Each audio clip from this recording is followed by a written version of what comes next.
بيحكمنا، في دين بيحكمنا. الآن الشقة بتكون من الإبرة للصاروخ، والله العظيم أشياء لا تستخدم إلا بعد سنوات، أشياء متخزنة كده تحت السراير ولا فوق الدولاب ملهاش مكان في الشقة. ومن أول أسبوع مشاكل، النكد، هم، يا بابا ده ضربني، يا ابويا الحقني، عشان ما فيش بركة. لأن سيدنا النبي محمد صلى الله على من علم الدنيا العلم قال على لسان عائشة رضي الله عنها أنه صلى الله عليه وسلم قال: إن أعظم النكاح بركة أيسره مؤونة.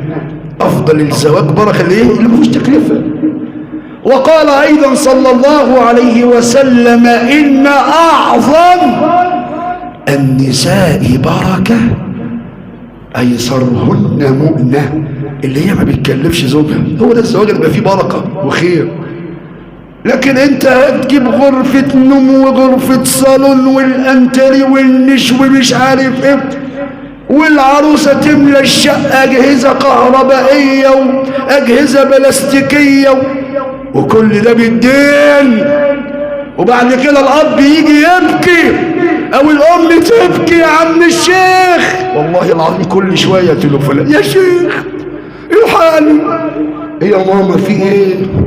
أنا عليا فلوس وزوجي هيتحبس، أو أنا ماضي على كمبيالات وهتحبس. ليه؟ أصل أنا كنت بزوج بنتي وجبت بقى. طب جبت إيه؟ جبت مش عارف 2 بوتاجاز على 2 تلاجة على.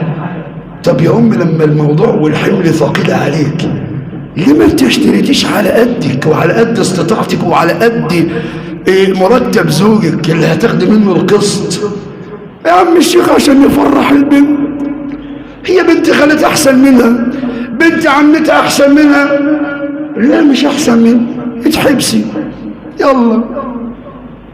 يا عباد الله والله ما هذا ديننا ولا هكذا علمنا نبينا، والله ديننا ما كده. هو انت بتصدق سيدك النبي محمد ولا لا؟ طبعا خير او افضل النكاح بركة ايسره مؤونة. النبي صلى الله عليه وسلم زوج فاطمة على درع، وكان بيزوج الصحابة على حفظ آيات من القرآن أو سور. كم واحد دلوقتي بيجي له عريس بنته يقول له: يا ابني انت حافظ كم جزء؟ كم واحد كده في اللي قاعدين كده لما جالك زوج بنتك أو اللي جاي يخطب بنتك وسألته: يا ابني انت بتصلي؟ انت بتقيم الليل؟ طب انت حافظ كم جزء؟ طب كم واحد فينا جعل مهر بنته القرآن؟ كان وعمالين نقول غلاء بلاء وباء الأسعار الدنيا من أنفسنا.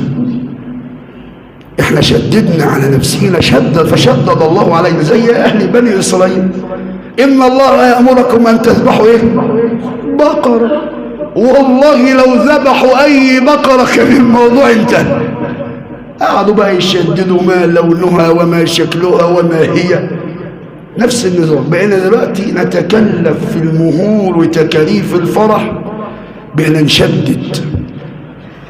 بدل المراوح تكييفات، بدل الغسالة 2 و3، بدل البوتاجاز 2، الأنبوبة 3 و4، وخد عندك بقى المفارش والصيني والميلامين، وشهر واحد وتلاقي البنت عندك غضبة.